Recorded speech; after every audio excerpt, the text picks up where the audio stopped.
This is the Sean Hannity Show podcast. Stay right here for our final news roundup and information overload in the final hour of the Sean Hannity Show. We're going to face some ridiculousness, especially from our friends in the GOP.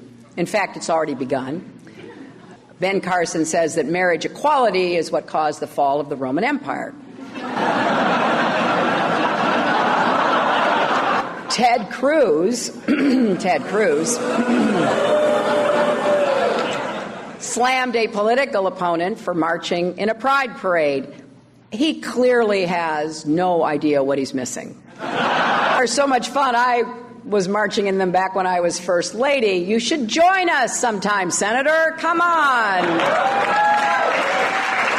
But there are sure to be a lot more comments like this and more hurtful ones. So now we're going to hear a lot from the folks running on the other side. Believe what they say. If any one of them, heaven forbid, were ever to be elected president, they will do their best to enact policies that will threaten you and your families. Every single Republican candidate for president is against marriage equality. Every one of them. Many of them are against anti-discrimination laws. Many are against same-sex couples adopting. See if you are ever in a forum with any of them, if you can get them to say the word transgender. So the stakes in this election are high for the country. They're high for so much of what we believe in and the progress we want to continue to make. It can be undone. All right, that, of course, Hillary Clinton. We get a different Hillary every day. Over the weekend and today we got the angry Hillary. But 2 weeks ago, the New York Times was reporting we're going to get the happier Hillary, the nicer Hillary, the funnier Hillary. So I guess it's all part of an orchestrated, focus-grouped campaign to see which Hillary we get on any given day. Now, she mentioned in that excerpt, Dr. Benjamin Carson is doing extraordinarily well in his poll average. As a matter of fact, head-to-head, he is now beating Hillary Clinton in a matchup for the presidency come 2016. He comes in second in just about every single solitary poll that has existed on the Republican side. He has a brand new book out today, A More Perfect Union, What We the People Can Do to Reclaim Our Constitutional Liberties. Extremely well written, well thought out. And it's an honor to have you back in studio. Dr. Carson, how are you, sir? I'm doing great. Good to be with you, Sean. You're sort of like the anti-Trump. You're soft-spoken, you're mild-mannered, you're polite, and there's Hillary bashing you, all these other people. You seem to be taking it all in stride. How's it going out there for you? Well, I would be very disappointed if the left wing didn't bash me. You like that? That would mean I was moving in the wrong direction. So in other words, I'm obviously doing my job pretty well because I get it. I'm almost like a candidate in terms of we get it on a daily basis, too. Absolutely. You got to stay out there. You come from a very unlikely background to seek this position. You're one of the you're a world-renowned, gifted surgeon, incredible life story. I mean, I can't hear enough about your growing up years and your mother and how she disciplined you the way that so transformed your life. Tell us how you got from where you started to where you are now. In other words, take us from your childhood to being a surgeon to deciding to run for president. Well, being raised by a single mother after the divorce, and she only had a third-grade education, and she absolutely refused to be a victim. And she wouldn't let us be victims either. And where'd you grow up? And I grew up in Detroit and Boston. Right. We moved to Boston after the divorce. After a couple of years, we moved back to Detroit. I was a terrible student. My mother could not abide that because she recognized that education is the great divide. And she said, if you have a good education, it doesn't matter what anybody says. It doesn't matter what else is going on. So she insisted on that and, made me and my brother read books and give her written book reports. And we didn't know she couldn't read them. But, in the process. Hold on a second. She would make you give written book reports. And she couldn't read them herself. She could not read them. And she didn't let on that she couldn't read them. No, because when we gave her the report, she would say, well, tell me what it's about. Right. And then she would take it and, put some marks and underlines and various things. And we would think she was reading them. But, the important thing was, as I read about people, particularly people of great accomplishment, I began to understand one very important factor, and that is that the person who has the most to do with what happens to you in life is you. It's not somebody else. It's not the environment. And at that point, I really stopped listening to all the negativity around me. There were so many people saying what you can't do and how this is set up against you. And I just said, forget about that stuff. But there was a struggle in there at some point where she took the TV away. She wouldn't let you go out with your friends in the neighborhood. Yeah, that was part of the reading program. Yeah. She only allowed us to watch 2 or 3 TV programs during the week. And we had to read with all that spare time. But, it really wasn't as bad as it sounds. No, it doesn't sound bad at all. I'm thinking of sending my son to that prison because he deserves it right now. But go ahead. Because I began to enjoy it after a while. Yeah. Because when you read, you have to use your imagination. And you have to create scenes and things. And it's really a lot more entertaining, quite frankly, than watching TV. So you discovered a love of learning, a love of reading. How old were you at this time in your life? Started at age 10. Wow. And your grades started getting better? By the time I was in the 7th grade, I was at the top of the class. Wow. And then you went on to college. When did you decide you wanted to be a doctor and a surgeon? Actually, that was when I was 8 years old. That's crazy. Listening to, I skipped right over firemen and policemen. Went right to brain surgeon. Yeah. I loved, being in the doctor's office, smelling those alcohol swabs. I mean, that was just cool. Wow. And, but, for me, once I got the bug, I was listening to Sabbath school stories about missionary doctors, and they seemed like such noble people. And it just struck me. And I really never altered from some form of medicine.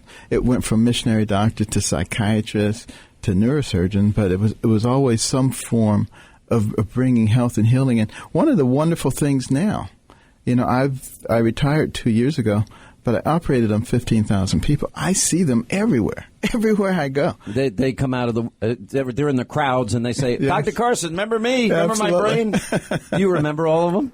I do remember most of them. Yeah. And many of them, very, very dramatic cases. Yeah.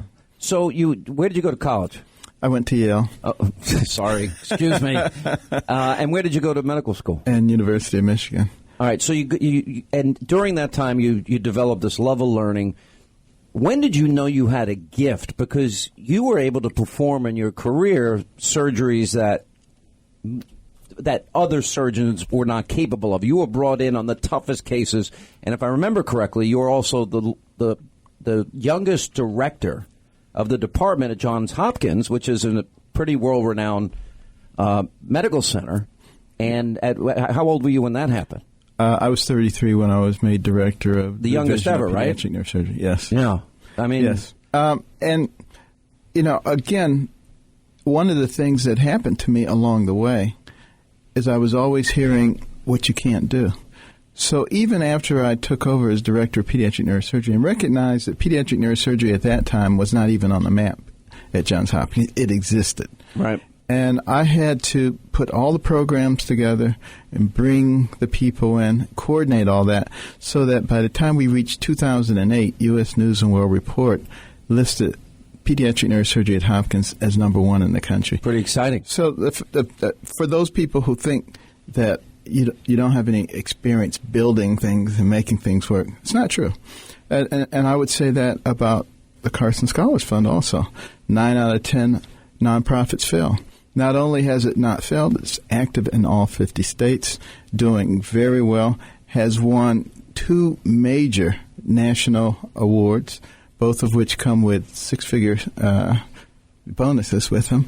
And, and that's out of tens of thousands. They're only given to 1 a year. So, and you were brought in at some point. You had a gift, and you would be brought in on some of the more complicated pediatric surgeries, neurosurgeries, including Siamese twins that you separated that were joined at the head. Correct? Yes. I mean, that's a little scary. It is scary, and we've had multiple of those cases. But one that I would point out in particular, because I think is very relevant to, the job that I'm pursuing now. This was a case from Europe. They were joined at the top of the head, and what I did is get 18 of the neurosurgeons involved. because I said, we got the number one neurosurgery department. We got super people in vascular neurosurgery, skull-based surgery, tumor surgery, all kinds of things. And I said, if we slot each team in when we get to the part of the operation where they are the expert, I bet that would really work. And it did. We were 10 hours ahead of schedule. Wow. And that's what happens when you're willing to do something and you don't care who gets the credit. You just want to succeed. And this is what we need in this country right now. It's not a matter of who gets the credit. These are severe problems that face us. The divisiveness, our financial irresponsibility, our failure to take a lead on the world stage, our neglect of things like the electric grid, our cybersecurity, the fact that we've abandoned space. This is craziness. So you're basically outlining a philosophy that you developed in medicine, which recognizes that there are a lot of talented people out there, yes, and your job would be to bring in the best and brightest around you, yes, and deal with America's problems. And I want to get into the specifics of the book because I think this foundation has this experience so far. Have you been able to glean from this experience that you can apply those principles, those management principles, to government? Well, we've already applied them in our campaign. Well, the campaign's doing pretty good. Are you happy with where you are right now, being in second place? Very much so. Did you expect that? Well, remember, all the pundits said it's impossible. They said, you can't put together a national organization. You can't raise funds to become competitive. And maybe it's true that I by myself can't. But you know how to surround yourself with people who have certain types of talents and who understand what the goal and the vision is. And, the wisest man who ever lived, Solomon, he even needed people. He said in Proverbs 11:14. He couldn't build the temple by himself. That's right. He says, in the multitude of counselors is safety. So it's well said. Now, how do you, up to this point, you look at this experience running for president? Is it everything you thought it would be? Is it different than you thought it would be? You hear Hillary bashing you on same-sex marriage. You make a comment about Muslims being president, and it blows up into a national controversy. Did you expect all that? I did understand that we were pretty far out there, which is one of the reasons that I'm doing this, because so many people had given up on America and thought that it was too late. And I don't think it's too late.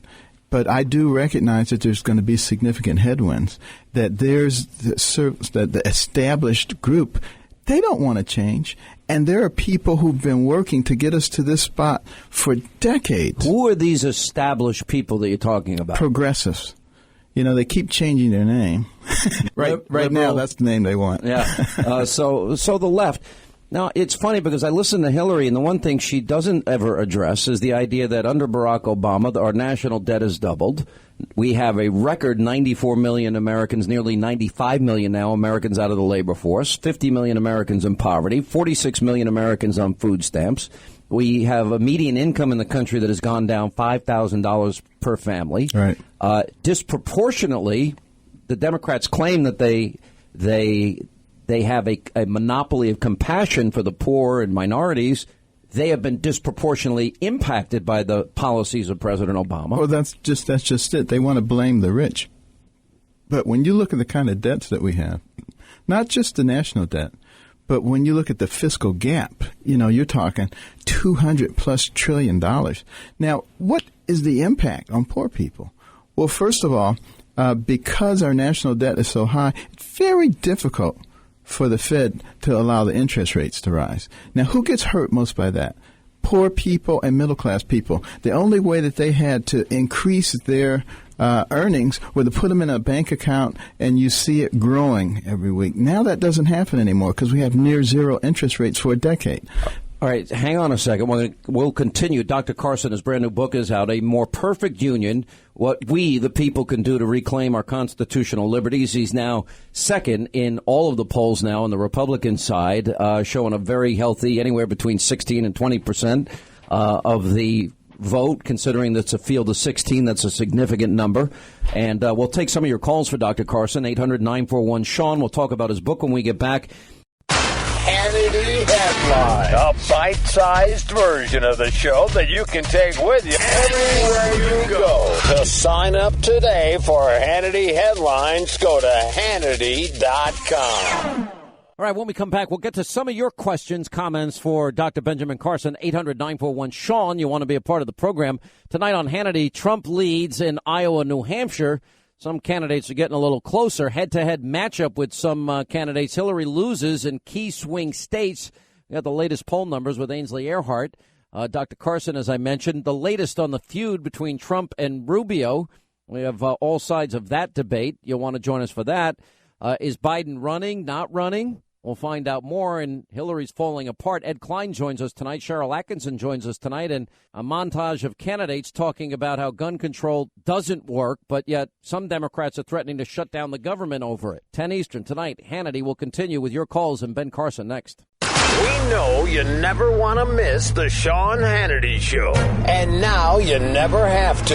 Just sign up for Hannity Headlines, a bite-sized version of the show that you can take with you on your laptop, your mobile phone, everywhere you go, even to your liberal in-laws' place in Vermont.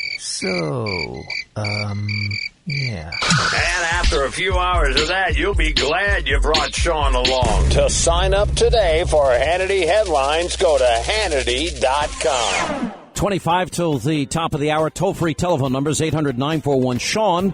We continue with Dr. Benjamin Carson. He is the 2016 GOP presidential candidate. He's now number 2 in the polls, steady number 2. And he has written a brand new book, A More Perfect Union, What We the People Can Do to Reclaim Our Constitutional Liberties. I don't want this interview to be the same old interview that you do with everybody else. That's why I wanted to talk about your background and your experience. I don't think you can tell that story enough. For me, it's uplifting. For me, that's a story of a mother that loved her children, that cared enough to take things away from them, not be their best friend, and it benefited those kids that contributed greatly to society. And it's also predicated on the root definition of education, to bring forth from within. The great divide in our country. And I continue to emphasize that to people. Yeah. It doesn't matter what your ethnic background or your economic background is. You get a good education, you write your own ticket. And we don't have to be victims. And a lot of people want to concentrate on what they perceive as unfairness. There was unfairness when I was coming along, too, but I chose not to give it credence. I said, you can, the best one is my mother used to tell me, she said, if you walk into an auditorium full of racist, bigoted people, she says, you don't have a problem. They have a problem. Because they're all going to cringe and wonder if you're going to sit next to them, whereas you can go sit anywhere you want. And that's sort of the way I led my life. I said, if you want to have a problem, go ahead. I don't have time for that. I got to get myself ready to do something substantial. What I like about the book, you give a history of the Constitution, and then you break it down. We the people, in order to form a more perfect union, provide, establish justice and domestic tranquility, and provide for the national defense or common defense. You break it down that way, yes, and you address all of the problems as it relates to the Constitution. Right, and explain what it means. For instance, when it says, promote the general welfare, it doesn't mean put everybody on welfare. Yeah, exactly. But what I got out of this is, what I didn't know is that you have a real fidelity and love of the Constitution. Absolutely. And you talk, especially like the part where you talk about co-equal branches of government and what those enumerated powers are supposed to be. Exactly. And how, one of the things that's particularly pertinent today is it talks about how the judicial branch is set up and why they're set up that way, and why civil issues are to be handled at the state level, precisely because the people are supposed to decide how they want to live. So you're an ardent supporter of the 10th Amendment. Absolutely. Yeah. Look, I could ask you all the questions that you've been answering on the campaign trail, and I'll ask you some of them tonight. I'll probably be more tonight's interview will be more focused on what you said about Muslims, what you said about gay marriage, and all of that. What do we do about Putin in Syria? Yeah, what do we do about Putin in Syria? You pretty much have them down. But, rather than do that, I would just advise people, if they want to get into your mind, they really can do so in this book. Absolutely. Not only can they do that, but it's almost like we're performing surgery on you by reading your book. We're getting inside your brain. Everybody really needs to understand the importance of our Constitution. True. If we as a country, if we would promise faithfulness and fidelity to it, all of our problems can be solved. Easily. Most of our problems can be solved by common sense, but of course we know there's not much of that in Washington, D.C. these days. Let's get some phone calls in here for Dr. Carson. We'll go to Grand Rapids in Michigan, Wood Radio, as we say hi to Keith. Keith, you're on with Dr. Benjamin Carson. How are you? I'm good. How are you? I can't believe I'm talking to you guys. What's going on? What's on your mind? I have a question. Well, first of all, I just want to say to Dr. Carson, I just want to say thank you for inspiring me personally to love and care about our country, and thank you for standing up for our country's faith in God. Thank you. I have actually never had someone that I've ever, really looked up to, but you've honestly become a hero to me, and I think you're right on, especially when you address problems of socialism and big government. So thank you. Absolutely. What is your position on mandatory vaccinations when it comes to the role of the feds in education and issues with big pharmaceutical companies like Merck, as well as religious exemptions? In general, I like the government not to be involved in anything except what is essential. When it comes to immunizations, there are certain immunizations that protect our society, and we would be devastated without them.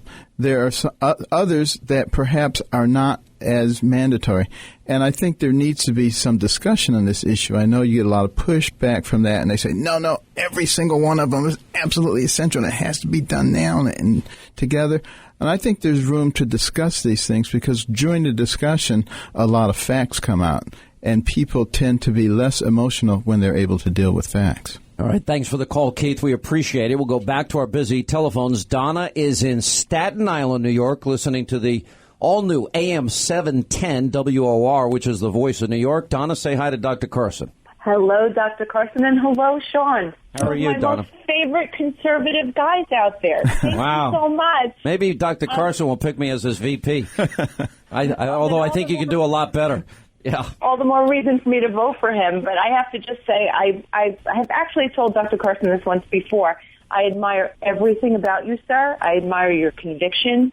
I admire your faith, your soft-spoken manner, and I would be honored if you were our president. Thank you. I'm so excited. Thank you. Well, thank you, Donna. You're the best. Appreciate it. Pastor Willie D., Houston, Texas, KTRH. What's up, Pastor? How are you? Welcome back. Say hi to Dr. Carson. I'm doing good. Thank you, Sean. Thank you, Dr. Carson. Hello, I am Pastor. a fan and supporter of Pastor Willie Davis here in Houston. I just want to ask you real quickly and give others a chance to come on because you definitely got my support and admiration. One of the questions I want to ask is, we know as a man of God, one of the things that is most needful in terms of you becoming president, and I'm saying that positively, that what would you do, or do you have a plan to bring in not a handout but a hand up in terms of initiatives for faith-based nonprofit organizations within the minority communities in order to help change and uplift? What would be your plan when you become president?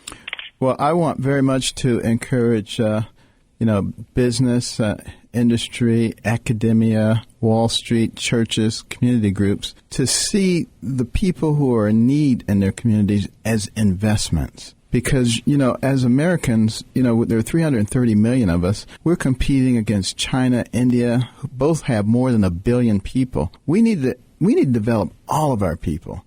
And the more people that we have to pull along as opposed to who are becoming part of the strength and fabric of our country, the weaker we become. Now, one of the quick ways, I think, to reestablish that attitude, we have over $2 trillion overseas right now in American money that is not being brought back because we have the highest corporate tax rates in the world.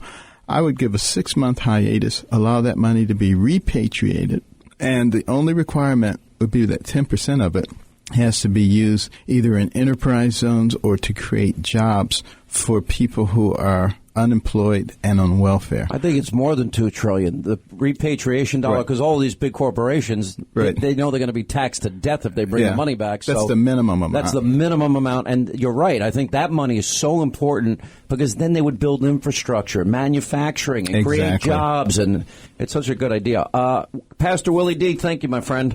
You said nobody really asked you a lot about foreign policy. How would you handle Putin and Russia in his latest maneuverings in Syria? Sure. We got to realize that Putin is a very ambitious guy, and he wants to reestablish a Soviet-like influence around the world. And I think we have to get in his face, quite frankly. In Syria, there's no way we would back off with the airspace. Well, remember, his first target wasn't ISIS. His first target were the CIA armed and trained rebels that were looking to depose Assad. This was all a lie. You know, the relationships there are very, very complex. Putin actually met up with Muhammad Abbas and the Ayatollah in Moscow in 1968. They were in the class of 68 at Patrice Lumumba University. That's when he got to know them. That's how deep these relationships Those connections roll, yeah. But I would get in his face. I would How do you get in his face? And I'm not trying... I would get in his face by not backing off. By not backing off in terms of what we are using as our airspace. Because he's told us, get out of there. Did you hear about the Russian general that goes into our facility and tells us to stop flying our planes in Syria? Right. I tell him to go take a flying leap. Yeah. And that means, let's say we are flying our planes and they challenge us. Is the order to maybe shoot them down? Yes, maybe. It might be. You know, the fact of the matter is, first of all, if I'm the president, Putin's not going to be doing this stuff, okay? Because he knows he's not going to get away with it. He's looking for softness. And so are the Chinese, and so are the jihadists. Everybody, they're looking for softness. And when they see it, they're going to keep pushing. So, we have to, have a much stronger presence throughout the whole Baltic Basin, throughout Eastern Europe. I would reestablish our missile defense systems. I would have more than one or two armored brigades, which we shift around out there. I would give offensive weapons, to people to the Ukraine. Mm-hmm. I mean, the reason they got rid of their nuclear weapons. Arm the Kurds. Arm the Ukraine. Absolutely arm the Kurds. The Peshmerga is a very effective fighting force. For us to be going through Baghdad, whose alliances are really with Iran, that doesn't make any sense. It's almost like we don't even know what the geopolitical scene is there. It's really scary right now, I got to tell you. All right, back to our busy phones. As we say hi to Ivan is in Maryland. Ivan, you're on the Sean Hannity Show with Dr. Benjamin Carson. How are you, sir? I'm doing fine, thanks, Sean. It's an honor to speak to you and also Dr. Carson. Dr. Carson, under Obama, race has been like a really divisive issue and basically in your face. But I remember what you said during your debate the first time I wish they would play that more often. Is that you don't see skin color when you're doing an operation. And neither does God see skin color. God is not a respecter of persons. And as a matter of fact, God is actually the great equalizer. As a black Christian, I see nothing but contradiction between the Democrat platform, that supports gay marriage, abortion, including the selling of cut-up baby parts, and anti-Israel policies. And, so why do you think, my question would be, why do you think blacks jump over and ignore the spiritual issues? And what can you and conservatives do to overcome these contradictions and get the message of conservatism out? All right, Ivan, good question. Thank you. Well, I think the so-called progressive movement has capitalized upon people's desire to receive things and to have somebody, quote, take care of them. When, in fact, I think the best thing is providing people with a mechanism whereby through their own efforts they can climb the ladder of opportunity and success. That's what I want the Republican Party to get out there and really start emphasizing. And that's why, I talked about the program of what you do with the repatriated money, with enterprise zones and with creating jobs. These things will have a huge impact, much better than anything that progressives are doing. I got to get one more call in because he's one of our favorite callers of all time. Big time AJ, Houston, Texas. What's going on, baby? Big time, Sean Hannity. How you doing, big timer? What's going on, man? Say hi to Dr. Carson, but we only got a minute. Make it fast. Mr. Ben Carson, I'm glad to talk back with you again. I remember you. Yes. What, did he call when you were filling in for me? He did, yes.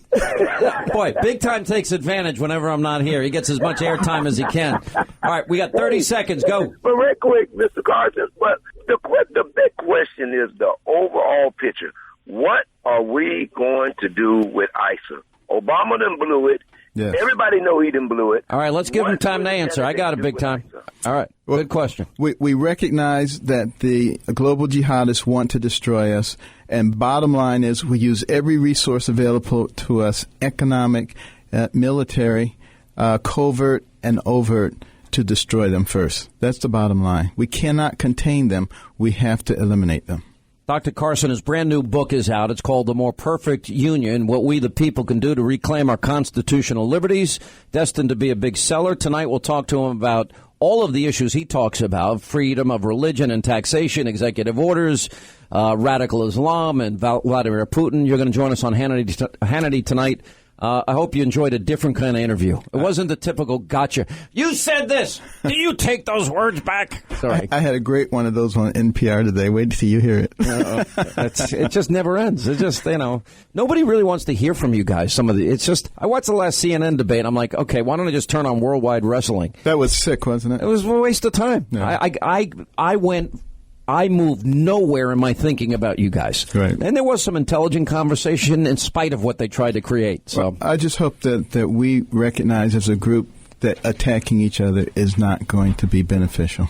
All right, Dr. Benjamin Carson, we'll see you on TV tonight, and his new book is in bookstores everywhere. It's on Hannity.com, Amazon.com. Quick break, right back. We'll continue.